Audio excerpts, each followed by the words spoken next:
Hello, everybody. One of the saddest things today I find in society, I'm an old man now, and looking at society around me, is the distortion of science and what our kids are being taught. They're being taught not really to question things. And if I was ever giving a talk to a school, as by myself to a school, I would I would teach them about what science is, which is about questioning and so on. I give them examples of how everything's changed in science because of one man, etc. So that's what I do. I wouldn't want to impose my views. But these days, if you wish to get money for science in the academic world, you have to obey certain rules. And I'll give you an example. If I wanted to study the sex life of sparrows in Hertfordshire, I wouldn't get a grant. It's as simple as that. No one would finance me.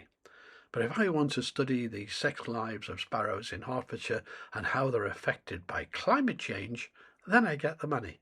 So there's a huge milk wagon, there's a huge industry of rubbish scientific papers being published. And I was on television this last Saturday on GBnews to do with air turbulence. And I had a good team with me. The people they thought might oppose me, we all agreed actually, and there was no relation between climate change and air turbulence whatsoever. It's very simple to show that, and I'll be playing that video from GBnews once I've made a few points.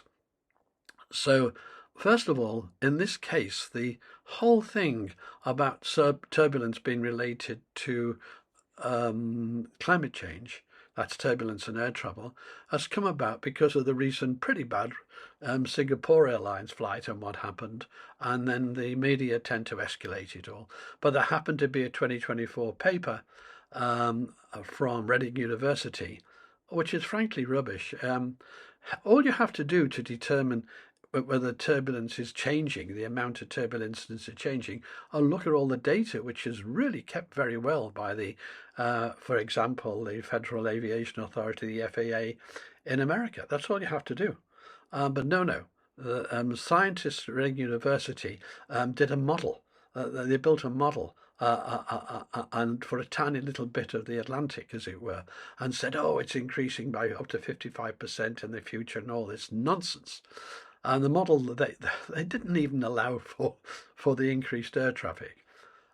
So when I show this graph on television, bear in mind the graph I'm showing is the amount of turbulence incidents on passengers per 100,000 miles. So it takes out the variations in the number of people. It just looks at how likely you are to suffer air turbulence as a passenger. And but before that, let me just show you what the media is doing with this before I put all this right by telling you the truth. Our impact project is attempting to predict areas of aviation turbulence up to 18 hours ahead with much better accuracy than ever before. NERC have been fantastic. They funded my PhD, which was the start of all of this, and then more recently they funded me through an independent research fellowship. Turbulence is everywhere in the world, and most of the time we don't even notice it in the atmosphere until we try and fly through it in a plane, and then those random currents of air push the plane up and down, and it can be quite uncomfortable for nervous flyers. So there are situations of some turbulence being so bad that the crew have actually lifted up to the ceiling. One lady broke her leg on one of the final descents. So we have a lot of procedures and policies that we follow to try and minimise that risk, but there's only so much that we can do. Clear air turbulence is the invisible kind that pilots can't see from the cockpit. The radar on board cannot detect clear air turbulence, and it's generated by wind shear in the jet stream, and those random currents push the plane up and down. Our turbulence forecasting algorithm works by analysing wind patterns in the jet stream and then using a computer model to calculate the regions within the jet stream where the turbulence is likely to break out. And it's currently being used by the authorities in the United States to make daily turbulence forecasts for pilots, air traffic controllers, flight dispatchers, even members of the public have access to the website where the forecasts are published. So nervous flyers, before they go to the airport, can check out the forecasts and see whether they're in for a bumpy flight or not.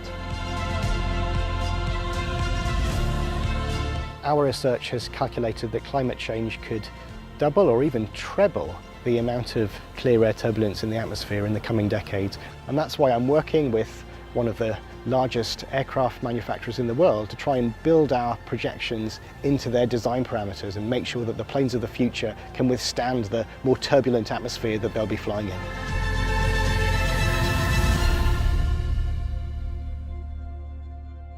I'm all for the work of trying to forecast air turbulence. Obviously, that's common sense, no problem. But that last bit, where he linked it to climate change and so on, because of rising air temperatures that went round the world. And it's based on a paper that team published from Reading.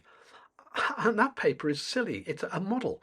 So if you're going to find that there's been any influence with climate change that they've been claiming all these decades, all you have to do is look at the data. How common is air turbulence? Now, as climate change got worse in the world, you'd see a rise, wouldn't you? It's as simple as that. But oh no, there's grant money here, so we have to go at it, and we have to do that climate change bit to keep our grant money really going. And that's how the world works these days. So just to make it clear, I'm all for trying to forecast air turbulence and that work, all for that. But I'm not for linking it to climate change. Here's some more media. Airways, I should say, is investigating after turbulence injured 12 passengers on a flight over the weekend. And last week, a man died and dozens were hurt after turbulence affected a Singapore Airlines plane. A recent study found that clear air turbulence, which is especially violent, happens at high altitudes and when skies are typically clear. It became 55% more common over the North Atlantic Ocean between 1979 and 2020. Could climate change be making air turbulence more common and severe? The death of one passenger and injuries to others on a Singapore Airlines flight has underlined the potential dangers of severe turbulence in particular. We could start feeling that the airplane was entering some kind of turbulence. So the plane starts shaking. It kept getting worse and worse and worse. While fatalities are extremely rare, turbulence-related aircraft incidents are common. A 2023 report from the University of Reading suggests turbulence could get worse as the climate changes and temperatures rise. Typically, what they said there was could get worse, not will get worse. So, but they plant the seed this way. This may happen and so on. This is how climate alarmists work. Turbulence is becoming more prevalent as climate changes, and a university's research in the United Kingdom has shown that over the last 40 years, severe turbulence has increased by 55%, moderate turbulence by 37%, and slight turbulence or light turbulence by about 17%. So there we are. Exact percentage figures of the different types of turbulence over the last 40 years. So we look at all those increases of the incidents we've had in turbulence, shall we? Or don't you look at data? Don't forget, it doesn't matter how beautiful your theory is. It doesn't matter how smart you are. If it doesn't agree with experiment, it's wrong. An experiment is observation. On a weather radar. There's now warnings that the aviation industry needs to invest in tech that better detects turbulence because of the impacts of climate change. Scientists at Reading Uni claim higher temperatures are causing stronger air speeds in the jet streams, making clear air turbulence more extreme. They claim severe clear air turbulence in the North Atlantic has increased by 55% in less than half a century, and they estimate it could double or even triple in decades to come if climate change continues. Okay, let's end these examples with the IPCC. Will climate change make storms more severe? There is strong evidence that such tropical storms are increasing in intensity as a result of climate change, according to the UN Climate Science Body, the IPCC. I'm going to go straight to the bottom statement on there, having just made that. There is strong evidence of such tropical storms are increasing. The last sentence, however, there is not clear evidence at this stage that these tropical storms are becoming more frequent. So what you get is this gobbledygook. I'll just read the second paragraph. This is for two reasons. Climate change is warming our oceans, which causes more water to evaporate, adding more heat and moisture into the air. That's absolutely true. That part of it is true, when the oceans, which are the big absorber of heat on the planet, 70% of the heat going into the oceans does one thing. It causes evaporation and forms clouds.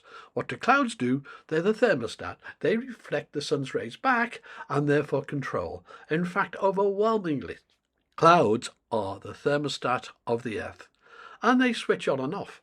They can switch on and off in hours in different regions. They're a bit like your thermostat at home with your central heating. It either switches the heating on or it switches it off. That's happening all the time, all over the world. When you're on the beach there and a cloud comes across and you're reading a nice book, basking in the sun, when that cloud comes across, in seconds, you feel the drop of heat. In fact, the heat can drop 50%. That is the control, right? And then it goes on to say in that third paragraph, at the same time, warmer air can hold more moisture, resulting in stronger winds and more intense rainfall from these storms, which would bring more severe turbulence. All this is conjecture. In actual fact, we don't get more rainfall. I mean, on the Met Office rainfall graph I've been showing in recent videos, by far the worst rainfall was in the 1890s, just before the turn of the 1900s. So all this is just word salads they use, but it leaves the public with an impression, and that impression is it's climate change. And now I'm going to play the GBnews section that came from what we did last Saturday. And I have to say this is the first time I've been on GBnews with totally rational people to be on the panel with me. It really was refreshing in some ways. There have been some serious incidents involving extreme turbulence, and 10 people were injured on a flight from Doha to Dublin. And this came after a British man died on board a Singapore Airways flight, which left many more injured. And lots of blame has been put on climate change for an increase in clear air turbulence. But what is really going on? That's the question. It's all a bit worrying. So joining me now is travel correspondent Simon Calder and travel aviation analyst Sally Gethin and also climate scientist Paul Burgess. I'm going to start with you, Sally. Air turbulence. OK, what is it? So it's basically atmospheric conditions that airplanes fly into, and it can sometimes be caused by storms, by weather arising from mountainous regions, but also there's this type of turbulence you absolutely can't see and is unpredictable, called clear air turbulence, and that's the type of turbulence that has been causing most of the problems that we're seeing in recent days. People are blaming it on climate change. I've heard this quite a few times. Yeah, so this is an emerging science where quite a lot of research has been done already and is looking at the rate of incidents in recent flying history. And so there is, the scientists are saying that, given time, there's going to be more and more of this air turbulence. But also we must remember that simply the sheer weight of numbers. There are more people flying, there are more flights. So regardless of climate change, there's more likelihood of, as a passenger, for you to experience turbulence. Right, let me come to Paul Burgess. Is there any logic to the fact that people are saying it's climate change? You're a climate scientist. None at all. None whatsoever. And all you have to do is look at the simple data. So could I bring up, I've given your producer graph 2. Okay, if you can bring up graph 2. If we're allowed to have graph 2, let's see if we can. It's very simple, this. What will it tell us? It's going to tell you, it's the lower part of the graph here, is the amount of accidents per 100,000 hours. So that's the black line there. The black line there. The lower line is the incidence from turbulence on passengers over the years. And there's no pattern there at all. There's no pattern there at all. If it was due to climate change, you'd see it turning up, etc. In fact, it's much lower now than it was back in 2003. So if you look at the data, but what you've got is Reading University produced a paper recently, not based on observations, not based on facts, but based on a model in this little part of the North Atlantic that ignored lots of things and predicted, as they all do these models, it's going to be a disaster in the future. This is a typical taking a weather event and totally distorting. Where are those figures from? These are from the, in America, from the FAA. It's a government figure. What does that stand for? Sorry. That's the FAA is the Federal Federal Aviation Authority. Administration. Thank you. Right, Federal Aviation Authority, all my graphs. I've got another table, which is the number of actual accidents on passengers over the years here. Yeah. And I haven't given you that, but if you read it, it's ridiculous. I mean, in 2009, there were 10 people affected. And in 2022, there were 4 people affected. 1, 2, 3. It's nothing. But these are in a row. Simon Calder, you travel a lot. Do you experience much air turbulence, and to the extremes that we are seeing? What we have seen over the past 10 days or so, particularly with the tragic Singapore Airlines flight, is some really violent turbulence. Now, at no stage was the aircraft at all threatened, even though, of course, it was being hurled around. And I've studied the report so far for the Singapore Airlines event, and the kinds of forces that those poor passengers and cabin crew, remember for them this is effectively an industrial injury, went through was just awful. So for 5 seconds they were travelling downwards at 26 miles an hour on average. Imagine you're sitting there having a lovely time, they're serving breakfast, all very nice, and then suddenly you are dropping down. They had the sorts of G-forces that you would normally get on a really, really extreme theme park ride. So this was awful, really upsetting, and of course anybody who wasn't strapped in and anything that wasn't nailed down started flying around the cabin. Awful. And now Singapore Airlines has changed its policies to say effectively seatbelt signs on, we're not going to be serving any meals, and everybody has to stay strapped in. I conducted a social media poll immediately after this event, and there was nearly 5,000 responses. By a majority of 5 to 1, people said, yep, you really should make it the rule that everybody, when they're sitting down, keeps their seatbelt on, just as you would do in a car, for goodness sake. How dangerous is the turbulence, Sally? Because 26 miles now going down suddenly, and, obviously, luckily, the plane was not at risk.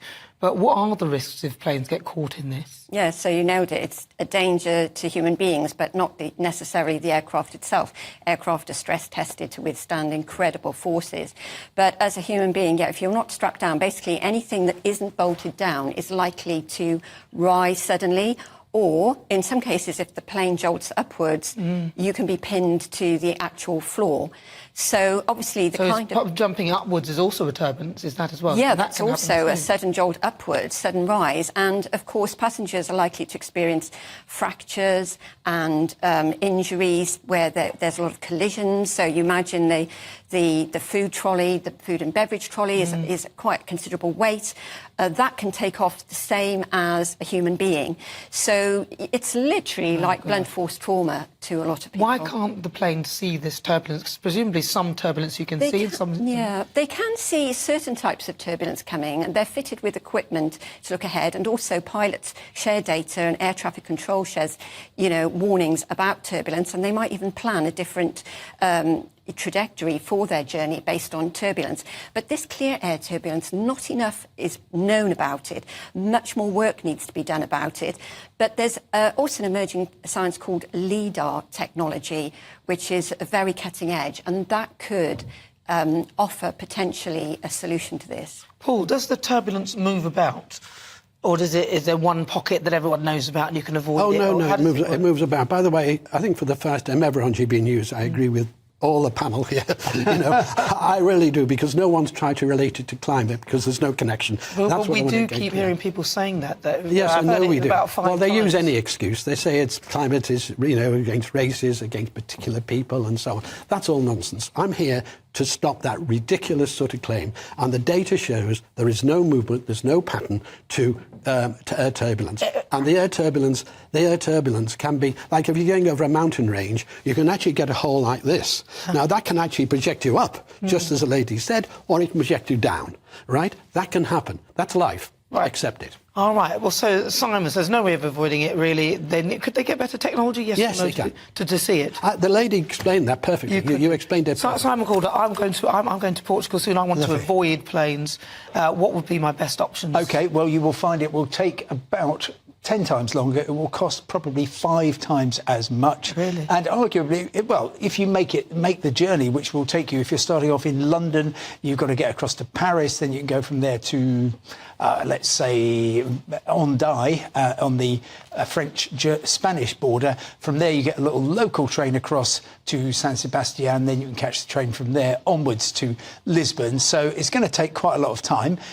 It will cost probably about £300-400 as opposed to 50, 60, 70 pounds to get to Portugal. But you know, you'll have an adventure. However, I think the chances of anybody, I hope, being hurt in turbulence over the next few months is extremely low because people will keep their belts on. And that, I think, we'll see more and more airlines changing their policies to reflect the fact that turbulence is now the most dangerous thing that can happen to you on a plane. I mean, last year we saw no crashes involving passenger jets at all. An amazing record. And now it's clear that actually turbulence is more likely to cause you harm than you being involved in an accident. Wow. So I'm going to keep flying happily, but I'm going to be all strapped in, just like I'm driving along in a car. OK, thank you. Well, when you need the loo, though, that's the worrying thing. You don't want to be the one going to the toilet. There must be some sort of rope or something they can put on you. Right, let's go to Terry Tozer. Now, he's a retired former pilot and author of Confessions of an Airline Pilot, Why Planes Crash. Terry Tozer, I wanted to ask you about air turbulence. In your experience as a pilot, have you been through a lot of air turbulence? Well, I guess so. I mean, everybody goes through turbulence on almost every flight to a degree. What you don't encounter is really severe turbulence very often. I've only had one really remarkable event. Nobody was hurt because everybody was strapped in. The aeroplane will withstand quite a beating, and in fact, it's quite ironic, really, because one of the reasons that I wrote my book was because people kept saying I'm terrified of turbulence. It's the one thing that scares me, and my reply has always been it's the last thing you need to worry about. The chances of being hurt as a result of turbulence are vanishingly small. But can you see it as a pilot, as you're flying? Can you see it? Does it look like anything? Are there suspect clouds? I don't know. Well, it depends. There are basically two causes, as a general rule, of turbulence. One is clear air turbulence, which happens at high altitudes where winds conflicting with one another create a turbulent environment. The other one is to do with convective or instability related big clouds like thunderstorms. If it's a thunderstorm, if a cloud's got moisture in it, your weather radar should pick that up, and so you can usually avoid it. But you can't see clear air turbulence, I'm afraid. Sadly not. Terry Tozer, thank you very much. That's the view from the cockpit. That's what he's saying. Any final thoughts? Yeah, there are some things you can do to actually help yourself in these situations. As Simon said, you know, make sure you're buckled up at all times, especially also on a long-haul flight if you're sleeping. But also, there's some anecdotal evidence from flight attendants that people who are flying at the rear of the plane, sitting at the back, tend to suffer more impact than people seated further forward in the aircraft as well. And it goes without saying, make sure everything's safely stowed away, either in the overhead locker or safely under the seat in front of you. Quickly, you said it's true. Why is that true? Why is it safer at the front than the back? It's a leverage. The fulcrum of the aeroplane is around the wings. So if you've got a long lever, if you've got something at the back, you're going to get more movement than near the fulcrum. So fly over the wings if you can, and strap yourself in, and don't go to the toilet. That's the advice. Just very, very briefly, anybody who's watching who thinks turbulence, I hate it, I'm scared of flying, and decides to drive instead, you are vastly increasing your risk profile. That's true, but then if the plane's going down, it's going down, and you're vastly at risk of not surviving. That's the difference, I think. But yeah, you take your choices, you make your choices, just belt yourself in, belt up is what I would say. Well, OK, that was rather a pleasant, quiet exchange, really, because the people were rational. The lady at the far end there did say, you know, about the research showing climate and so on, but all she was doing was reporting what she was seeing. So what she was saying was correct. There is that research paper there. And for me, in the past, if I'd have presented that graph with the two people I've been against in the past, and we all know who I'm talking about, I know Jim Day would have said, that's spurious, that's meaningless, you're wrong, and so on. And you don't get anywhere in the conversation. So it was great for me to be able to produce the killer graph. Very simple. It couldn't be simpler. And because it was per 100,000 hours, it totally removed the variations in the number of people flying. It didn't matter because it's the rate of turbulence events that you're getting, and that hasn't changed. Well, it's changed up and down like this, but no relation to climate. And that was my job that day, was to kill it. And the headline on GBnews, when they did the clip on the train on the way back, I watched it. The headline was, climate science puts this to bed. As you all know, there's no such thing as a climate scientist, but I'm going to leave it at that because it's what the public understand. And by the way, there is something quite interesting here. We can go into more detail, such as the tropopause, and people assumed the tropopause was sort of uniform one way and the other with the Hadley cells and so on. And all that's been turned on its head by some scientists from Ireland, actually. But that's a complete other story. And so, I'd say thank you for watching this. It's been a rather pleasant, easy one. One graph just kills a whole lot. Bye-bye.